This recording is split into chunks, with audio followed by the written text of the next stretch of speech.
Sede vacante, la previa de un cónclave que va a terminar con la elección de un nuevo papa. Con lo que hoy ocurre en el mundo, donde hay guerras, donde hay también discusiones arancelarias, donde hay como tendencias ideológicas también, ¿cuál es el perfil que se necesita para que tenga el nuevo papa? O sea, ¿qué tipo de papa necesita o de qué perfil necesita el mundo que hoy está debatiendo todo esto? Vamos a hablar con el profesor Héctor Sosa Genaro. Él es analista internacional. ¿Cómo está, profesor? Buen día. Gracias por acompañarnos. ¿Cómo está? Mucho gusto. Un placer estar acá en el programa. Gracias por acompañarnos y también por ayudarnos a clarificar todo esto que es demasiado importante para la gente. Hoy el mundo vive tiempos cambiantes. No sé si vos solés ver, profesor, cuando en los diarios pintan de un color, cuando se quiere marcar la tendencia a nivel regional. En su momento en Latinoamérica se tuvo un giro a la izquierda, hoy de vuelta, un regreso a la derecha. En el mundo que hoy se vive, no sé si vos profesás la religión católica. Sí, claro. Pero ¿cuál es el perfil que se necesita tenga el nuevo papa para acomodarse a estos nuevos tiempos? Es una pregunta interesante porque fíjate que la iglesia tiene, vos que fuiste catequista, por lo que estabas comentando, sabes muy bien que la iglesia tiene su estructura, sí, y tiene el derecho canónico, que es el que le determina sus límites. Vendría a ser la Constitución Nacional del Vaticano, ¿verdad? Ahora, la forma en que el Papa nuevo va a ejercer la fe, el manejo de la fe, ahí es donde varía, que justamente Claudio estaba mencionando. Claro, seguían con la misma constitución, pero sí, cada uno le puede dar su toque. Exacto, sí, así mismo.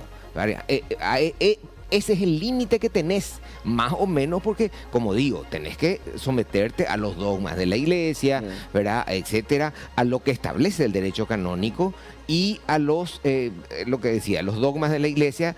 Y ahí es donde entramos con el problema de la izquierda global, por ejemplo, que es una tendencia que fíjate que ahora está un poco golpeada a nivel mundial, con la irrupción de Trump en la política internacional.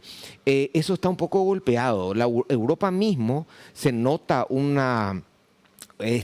ya no está muy, ese progresismo ya no está muy enunciado a nivel europeo. Te darás cuenta, vos que estás con las noticias, etcétera, ya no tiene más un impacto tan importante, ¿verdad? Eso se golpeó un poco. Entonces, pero el tema, yendo directamente a tu pregunta, es un poco difícil la postura. Eso se hace, justamente Claudia estaba mencionando hace rato, en qué momento se establecen los lineamientos. Sí. Eso se hace en el precónclave. En el precónclave es una reunión en la que están los que tienen derecho a votar, los cardenales que tienen derecho a votar, que son 133 hasta ahora, ¿verdad? Y los que no tienen derecho también pueden estar en esa reunión del precónclave. Ahí es donde más o menos se delimita el perfil que tiene que son tener. Como los senadores vitalicios, tienen derecho a voz, pero no tienen voto. Exacto. Pero solamente en esa reunión están presentes, ¿verdad? Sí. Ya en la Capilla Sixtina, al momento de reunirse para la votación, ellos ya ni están presentes, ¿verdad? Ellos no pueden entrar ahí. Entonces, pero lo importante de este precónclave es que se establece justamente lo que vos estás diciendo, el perfil que los cardenales creen que tiene que tener el Papa. Y una vez determinado ese perfil, se empieza a ver los cardenales, ¿verdad?, el perfil que tiene cada uno de los cardenales. Ahora, yo veo que este perfil es bastante delicado, porque estamos entrando en un mundo en donde tenés que definirte en esas teorías, por ejemplo, de la izquierda global, y también a nivel político, porque tenemos unas guerras en progreso y otras hipótesis de guerra, como se dice en términos militares, que afectan a gente que es de otras corrientes religiosas, primero eso, y segundo a nivel territorial también, porque hay que tener en cuenta que el Vaticano es un Estado, ¿verdad? Nosotros le vemos al Vaticano siempre como al Papa, la figura del Papa, la figura religiosa. No, el Vaticano también es un Estado y demasiado importante, y la opinión del Papa es muy trascendente. O sea, una palabra que diga el Papa hace temblar un poco la estructura a nivel global. Ahí te quiero pedir un ejemplo, doctor, o el análisis de un ejemplo. Cuando Juan Pablo II viene a Paraguay, mayo del 88, y en menos de un año cae la dictadura, ¿cuál es el nivel de incidencia que eso pudo haber tenido? Total. La iglesia e inclusive a nivel político se sostuvo que ese árbol de la vida, recordarás que se representó esa allí. representación del árbol de la vida fue directamente una afrenta al sistema que estaba imperando en el gobierno hasta en ese momento, ¿verdad? O sea, ahí te das cuenta del poder que tiene el Papa y eso hizo mover las estructuras y le dio fuerza a los políticos opositores para que puedan ir moviendo el sistema político hacia una salida de la dictadura, ¿verdad? O sea, fíjate el poder trascendental que tiene. Justamente, voy a ir un poco atrás en la historia. Al Papa Pío XII, durante la Segunda Guerra Mundial, se le había cuestionado, por ejemplo, que él no se opuso al holocausto judío. Cuando él declara la neutralidad, fíjate lo importante que yo creo que tuvo un buen criterio el Papa Pío XI, en el 12, perdón, al declarar la neutralidad del Vaticano en la Segunda Guerra Mundial. Entonces, ¿qué pasó? Eso permitió que el Vaticano pueda relacionarse diplomáticamente con los dos bandos imperantes, ¿verdad? Con Hitler, etcétera, por un lado, y por los aliados por el otro, y de esa manera pudo esa neutralidad le permitió que los judíos que se escapaban, los prisioneros que se escapaban, etcétera, el Vaticano se convirtió en un receptáculo de esa gente. O sea, se salvaron miles de vidas con eso. Entonces, fíjate lo importante de la acción del Vaticano y la preponderancia que puede tener ante un conflicto como ese. ¿Cuál es un conflicto, doctor, que vos ves venir? Hay varios. Yo veo el problema. Un conflicto que pase a guerra, digo, ¿verdad? Sí, India-Pakistán. India-Pakistán. India-Pakistán. Ahí, por ejemplo, digo ese en especial porque tenemos ahí la religión musulmana. Ahí vos tenés, por ejemplo, ese es un buen ejemplo en este sentido. Primero, el Papa hay que ver si le permiten incurrir en una cuestión territorial o política, tiene que ser muy política, porque son musulmanes. Entonces ellos van a decir, pero ¿quién es este? ¿Verdad? ¿Por qué este señor que es el líder de la Iglesia Católica, que no tiene nada que ver con nosotros, se mete en esta cuestión? Nosotros tenemos nuestros principios. Pero tampoco puede dejar de pronunciarse. Claro, tampoco puede dejar de pronunciarse y generalmente se le pide a él una intervención o unas palabras para ese tipo de cosas porque realmente es muy importante. Porque tenés el otro líder muy fuerte a nivel internacional, el Dalai Lama, que justamente está en India. ¿Verdad? El Dalai, por ejemplo, está en India, pero no tiene la importancia política internacional de un papa. Tiene allí, interna, pero tiene no interna, internacional. sí, pero no tiene una influencia muy importante. Es más, tipo, que tiene más impacto de gurú. Exacto. Es más bien realmente es un gurú, ¿verdad? Un señor al que le consultas cosas, pero no un señor de influencia. Eso tenía mucho antes, cuando el Tíbet todavía tenía influencia, pero eso siempre a nivel regional. Nunca a nivel internacional. Es que desde el análisis político internacional, cuando el presidente Santiago Peña dice o anuncia que no se va a ir al funeral del Papa, ¿qué incidencia eso tiene? Golpea el corazón del paraguayo. Porque Bergoglio, el Papa Francisco, fue una persona muy cercana a Paraguay. No muchas veces la gente dice, bueno, porque vino. No solamente por eso, valoraba la chipa, valoraba el tereré, declaró a la mujer paraguaya como la más gloriosa de América. O sea, eso es muy fuerte, sobre todo viniendo de la Argentina, ¿verdad? Y inclusive, un poco sobrepasando un poco la importancia de las otras mujeres de América, ¿verdad? O sea, imagínate como la más gloriosa de América. Y el cariño que él siempre tenía, ¿verdad? Entonces, esta es una forma de retribuir un poco el hecho de que él se tenía que haber ido, es una forma de retribuir esas atenciones que el Papa tuvo con los paraguayos. O sea que no solamente por sobre las otras mujeres de América Latina, sino que además, siendo él argentino y dándole esa calificación al reconocerle a la mujer paraguaya la reconstrucción del Paraguay después de la guerra de la Triple Alianza, la famosa residenta, ¿verdad? Siendo la Argentina parte de ese genocidio. O sea, No, es una declaración menor. Un buen punto, un buen punto. Realmente choca directamente Claro, con la claro. Argentina. Tenés mucha razón, tenés mucha razón. Y justamente se refiere específicamente a las residentas paraguayas y él declara eso. O sea, eso no es poca cosa, es un poco un riesgo que él asume. Toda acción política es un riesgo que vos asumís, ¿verdad? Y eso nunca nadie le cuestionó. Te voy a preguntar algo que tiene probablemente un porcentaje muy bajo de probabilidad, ¿verdad? Y nosotros tenemos dos cardenales, no uno, porque el padre Cristóbal López, ¿verdad? Pues la gente le dice, y Cristóbal López, él es paraguayo, ¿verdad? O sea, a él le van a elegir, él más paraguayo que español. O sea, este pues es como el hijo adoptivo, ¿verdad? O sea, el hijo adoptivo pues vos le elegís. Así No es un hijo no planeado, o sea, es un hijo al que vos te vas a decir, yo quiero que este sea mi hijo. Cuando una persona adopta una nacionalidad y dice, yo quiero ser paraguayo, y eso hizo Cristóbal López. O sea, tenemos dos cardenales. Improbable es que, pero ¿qué ocurriría? ¿Qué significaría para el Paraguay tener un papa paraguayo?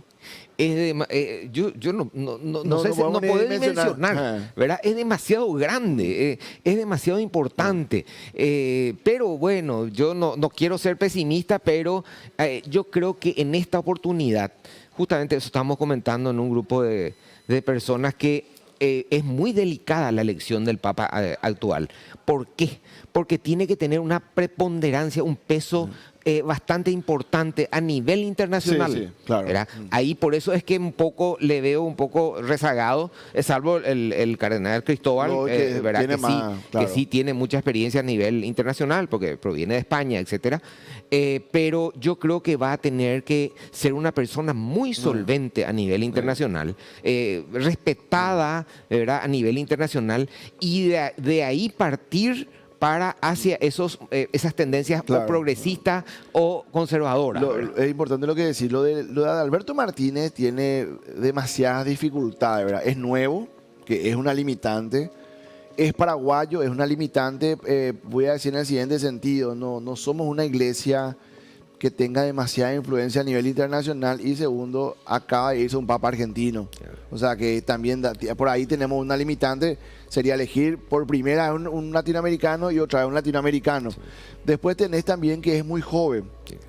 Porque lo que decíamos con Benito, probablemente quieran elegir un cardenal que esté promediando los 70, o sea, que esté en la mitad de la década del 70, para que no se quede 20 años, para que no se quede 30 años, que a veces termina en un desfasaje del debate ideológico de la iglesia.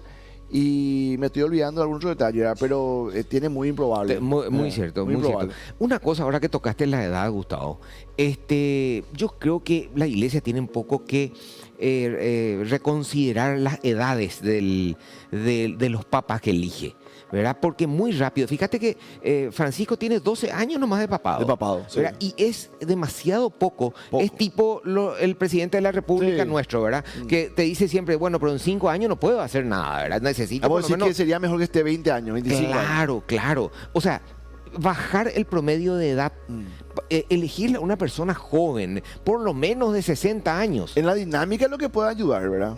Claro, pero lo que pasa es que te volvés viejo muy rápido, ¿verdad? Y te volvés ya sedentario, o sea, no te puedes mover, ya estás enfermo, ¿verdad? Con todos los achaques naturales. Propio de la edad. Claro, ¿verdad? Sí. naturales de la edad. Sí, el ¿verdad? Papa Pero Francisco en realidad el último año ya estuvo muy ya sentido, estuvo ¿verdad? muy golpeado, muy, claro, y eso hace, y tenemos un mundo que no te permite descansar 5 minutos. Fíjate, por ejemplo, el presidente Donald Trump, hablando justamente de nuestro presidente, deja todos los compromisos que tiene el presidente más importante del planeta mundo, y sí. se hace de tiempo para ir O sea a que sentirle al Papa. importante, doctor, porque finalmente la iglesia tiene que irse a la gente, ¿verdad?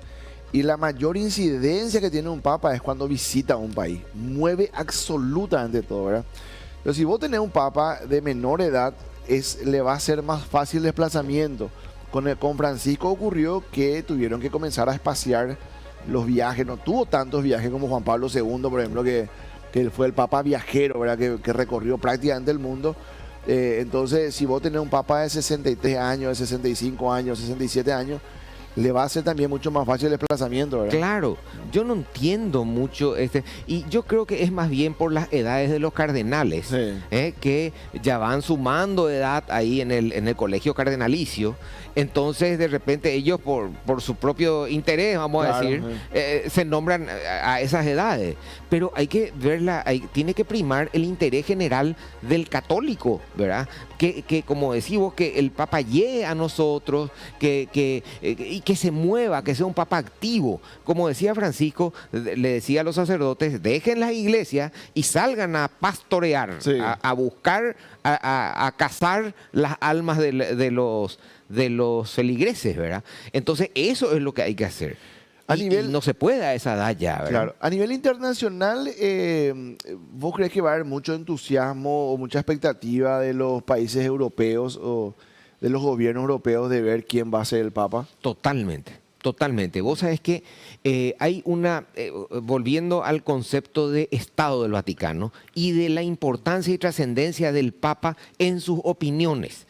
Nosotros no sabemos que ellos hablan con el Papa, por ejemplo. El Papa, Claro. yo estoy seguro que tiene comunicaciones con von der Leyen en Sí, Europa, sí, sí. con Trump, ¿verdad? O sea, de hecho, él hay veces que nos enteramos que interviene en una cuestión, por ejemplo, hace referencia a la muerte de gente en Gaza, pero Sí. eso es lo que hace a nivel internacional. Sí. Pero a nivel privado, él hace llamados y se le hace llamados También. para que él haga ciertos contactos, por ejemplo. Hace convocatorias, Claro, concede claro. audiencias. Concede audiencias y interviene en cuestiones de importancia global, porque eso yo estoy seguro que hace. No quiero tomar una palabra. Pero hace, doctor, porque fíjate que ese domingo de Pascua, que es el domingo que él prácticamente se despide de la iglesia, un rato antes estuvo con el vicepresidente norteamericano, por ejemplo. Claro. O sea, esas no Y- son reuniones casuales, ¿verdad? Sí, y tampoco hablan de ir a la iglesia o le cuestiona porque el tipo no se va a la iglesia. No,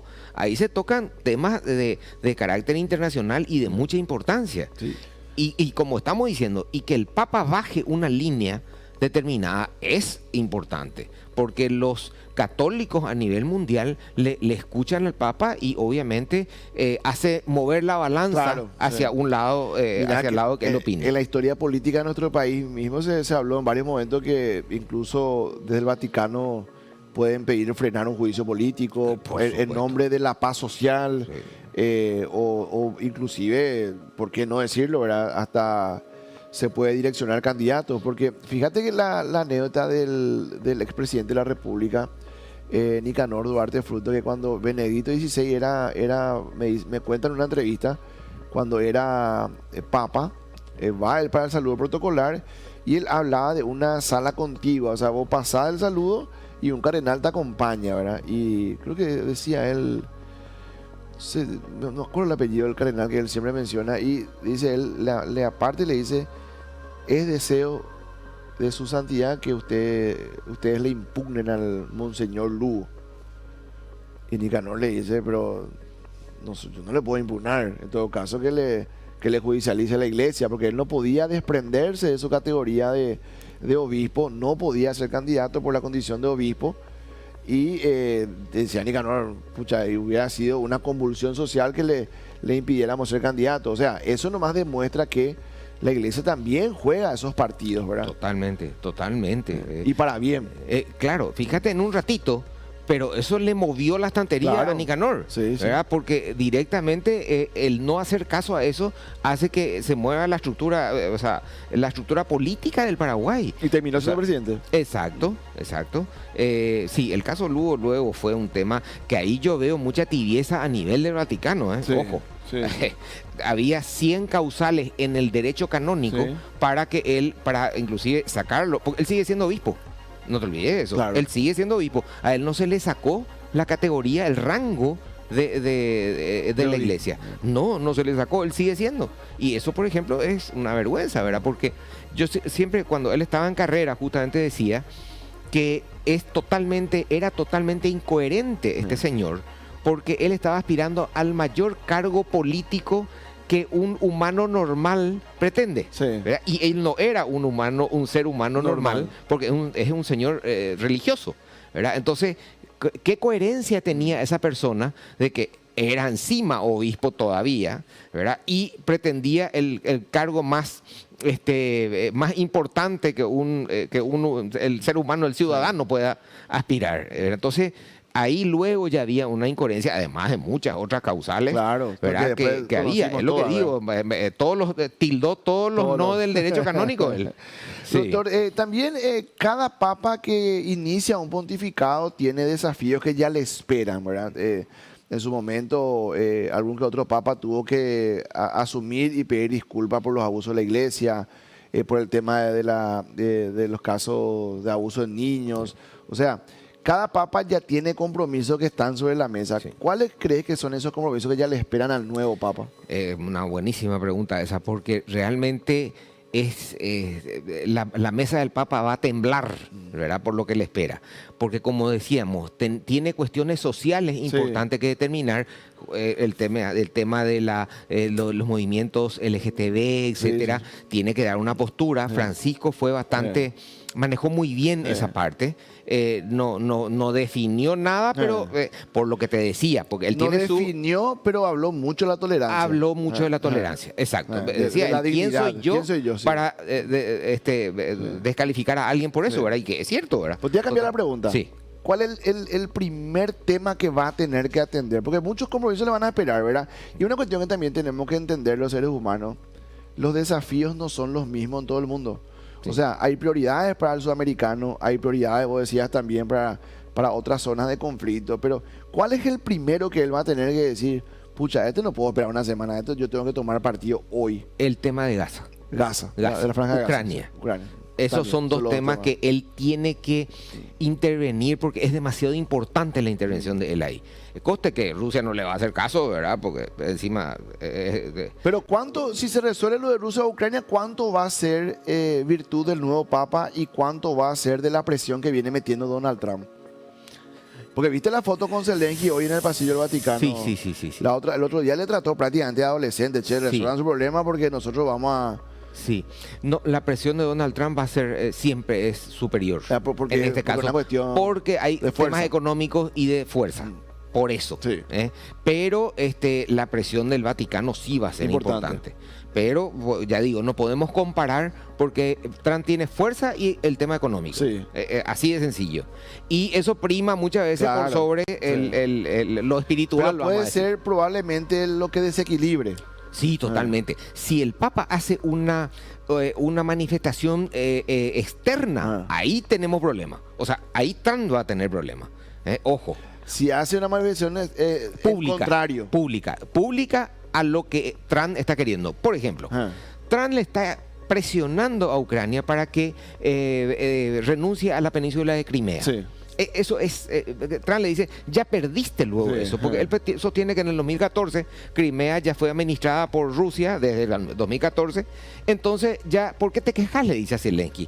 ¿Cuál es el problema? Si eso ya Rusia tiene desde el 2014. Perfecto. Entonces Zelensky le dice, no, yo no quiero renunciar a Crimea, porque ahí hay muchos intereses económicos brutales y estratégicos. Sí.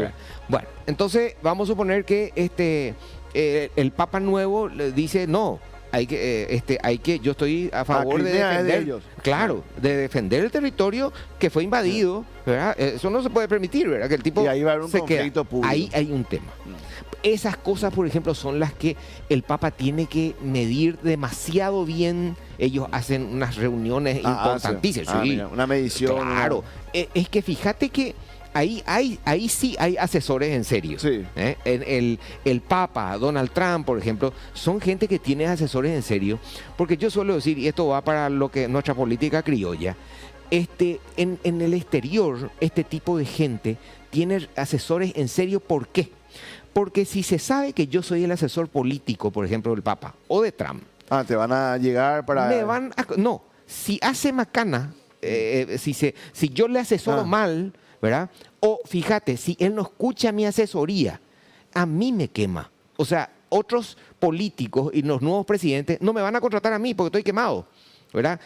O sea, fíjate a qué nivel el asesor se cuida. Acá, por ejemplo, tenemos asesores políticos, etcétera, que es un desastre. Sí, pero... no hay responsabilidad acá, ¿verdad? Ni te enterás y tampoco...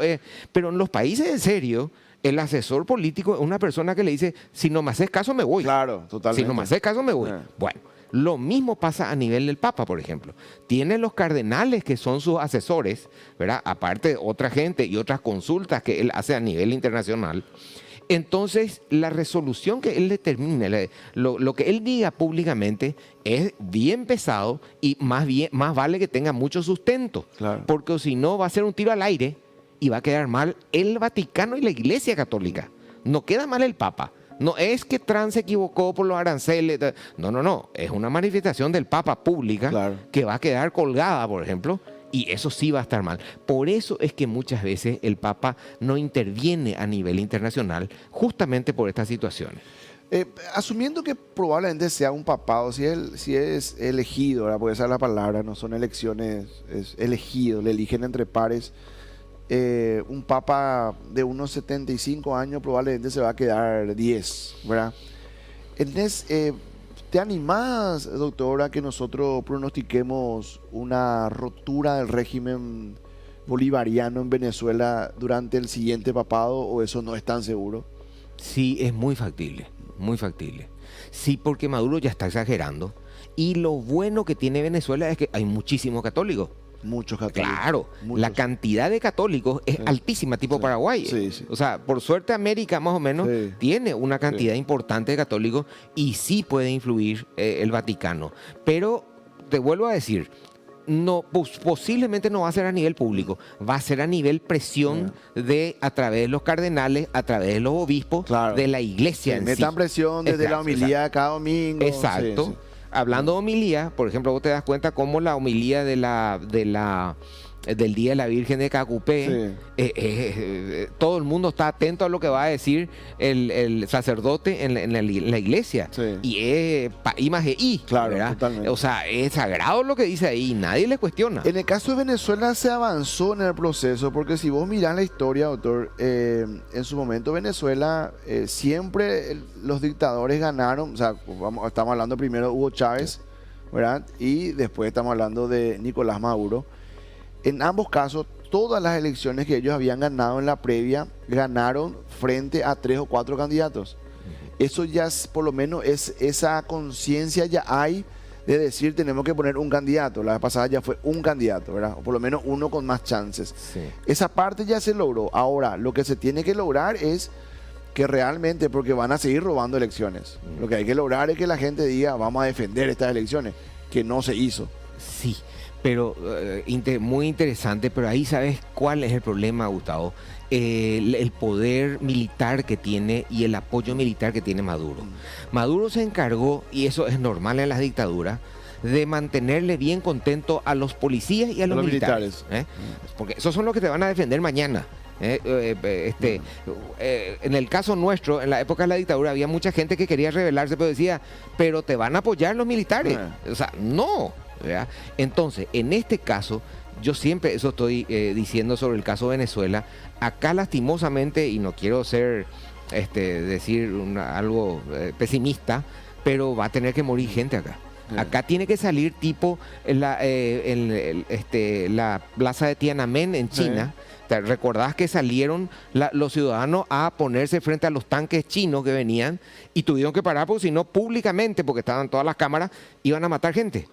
Eso tiene que ocurrir en Venezuela. No hay otra solución. Pero en el 2001 murió gente y Chávez recuperó el gobierno. Sí, pero fue diferente. ¿Te recordás que fue ese ataque a las instituciones, verdad? Sí. Entonces, bueno, sí, murió gente, pero no fue una especie de revolución civil, ¿verdad? Eso es lo que tiene que haber. Manifestantes que se salgan a la calle por miles, que ya salieron la otra vez. Sí. Pero bueno, si es que no se resuelve, que accionen, porque es el derecho constitucional que vos tenés, no te olvides de eso. Más allá de lo bien que pueda mantener la fuerza de seguridad de Nicolás Maduro, yo creo que también hay que hablar de una cuestión de amnistía, ¿verdad? El militar a lo mejor también está cansado, a lo mejor tiene familiares que tuvieron que correr a Perú, a Colombia o a Paraguay, y sabe que si con el régimen hoy tiene la seguridad que no le van a enjuiciar, y si cae el régimen probablemente se siente ya en el banquillo de los acusados.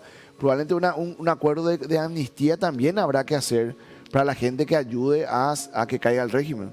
Sí, buenísimo punto. Fíjate que el comandante de las fuerzas militares de Venezuela, el general Padrino, ya fue conversado con él a nivel de los Estados Unidos, eso manejó inclusive la CIA, ¿verdad? Para que él no apoye a Maduro y el pueblo pueda hacer lo que justamente decimos, ¿verdad? El tipo, pasaron 2-3 días y después otra vez dio abrir el brazo a torcer. ¿Por qué? Porque lo que te digo, ya están jugadas, esta gente ya está jugada. Y esa amnistía que vos decís, sí, puede hacerse, ¿verdad? Sobre las cabezas principales, pero después tenés las otras. O sea, la amnistía tiene que ser sobre todo el ejército, porque borrón y la y cuenta policía nueva, sí. es un borrón y cuenta nueva. Y ahí hay cosas muy graves que vos no podés dejar pasar. Hay delitos de lesa humanidad, hay presos políticos. Es lo que está haciendo ahora Bukele, por ejemplo, que le está proponiendo a Maduro y se volvió loco Maduro, porque realmente fue una jugada interesante. Claro. Le dice, yo te cambio preso por gente que está sufriendo como preso político.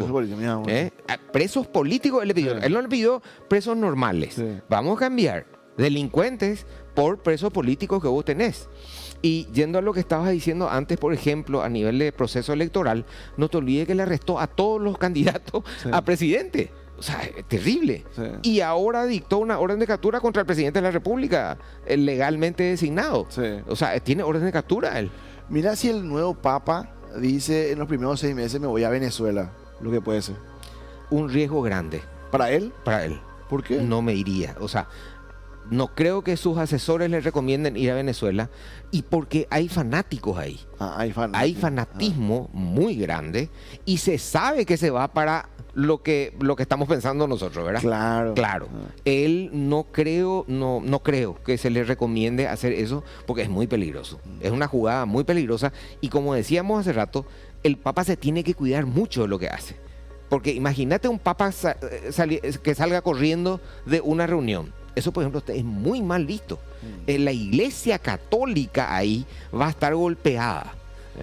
Ahora. Claro, porque finalmente la seguridad le va a confiar a las fuerzas de seguridad locales, ¿verdad? No, eso va a ser otra cosa que van a tener que negociar. Va a ser la Guardia Suiza la que va a tener que resguardarle a él. Al entorno sí. O sea, le armás un núcleo de seguridad al Papa, pero ¿cómo hacer con la masa? Claro, va a hacer una reunión y es lo que te decía. Claro, el resto de la guardia que supuestamente hacen, ¿verdad? Es muy peligroso. Uno puede responder por esa gente. Ahora, el que inicia el pontificado pues va a querer hacer goles, ¿verdad? Finalmente pues es como un gobierno que necesita mostrar resultados, ¿verdad? Sí.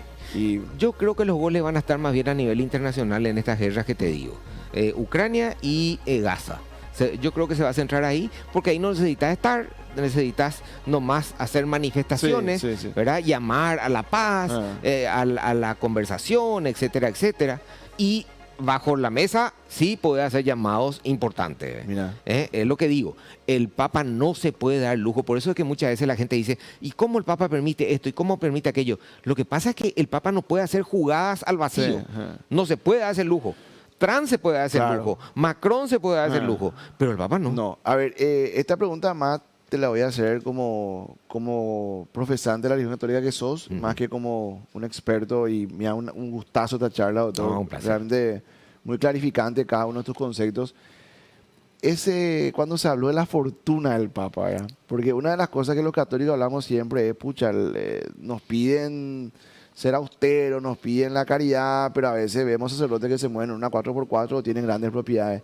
Ese 100 euros de ahorro del Papa, ¿qué significa eso como mensaje? Es un mensaje espectacular. Justamente es muy cierto lo que decís, solamente los que somos católicos podemos entender bien eso. Y realmente un mensaje para los sacerdotes, sobre todo, ¿verdad? Fíjate esa humildad que siempre manifestó el Papa y morirse con 100 euros. O sea, una persona con el poder, y él tiene un sueldo mensual de 130.000 euros anuales. Anuales, perdón. 130.000 euros anuales. Eso él regalaba. O sea, fíjate que se le regaló un Ferrari del último modelo y él le encantó, se sentó dentro del Ferrari ahí al lado del copiloto y todo, pero después vendió, ¿verdad? Llegó a una subasta y vendió por 730.000 euros y eso se donó otra vez a la... O sea, esos son mensajes que él da. No es haz lo que yo digo, pero no es lo que yo hago. No, hacer lo que yo digo porque yo Claro, hago. total, que enseñar ¿Verdad? con el Entonces, ejemplo. claro. Y ahí, por ejemplo, en ese sentido, yo creo que los sacerdotes en nuestro país también tienen un cuestionamiento a nivel de lo que él siempre decía, de ir a buscar, de ir a pastorear, como decía el Papa Francisco, y también demostrar esa humildad, ¿verdad? Porque ellos no necesitan, porque la iglesia les mantiene a ellos. No solamente eso, imagínate vos sos papa, salís de la basílica de misa de domingo, ¿verdad? Te bajás o rezo del ángel, ¿verdad? Sí. Te bajás del balcón, cruzás la plaza San Pedro y no sé a cuánto puede haber una cafetería, ponete enfrente, ¿verdad? Enfrente, al salir. ¿Quién te va a cobrar un cafecito del papa? Es lógico. ¿Quién te va a cobrar un cafecito del Claro, papa? claro. Y todas las actividades que él tenía eran Claro. obviamente financiadas por la la iglesia. Administración del Vaticano. Doctor, un gusto la charla. Muchas Un gracias placer. por acompañarnos esta mañana. Un placer y para cuando deseen, estamos a las Te órdenes. vamos a convocar de vuelta, doctor. Y sobre todo en este proceso acá hasta la justamente Sí, para el hasta la contra. elección de nuevo papa. ¿verdad? Sí. Va a ser bastante movido eso. Gracias, Sí. doctor. No, un placer. El doctor Héctor Sosa Genaro, analista internacional, hablando de lo que va a ser el impacto de la elección del nuevo papa.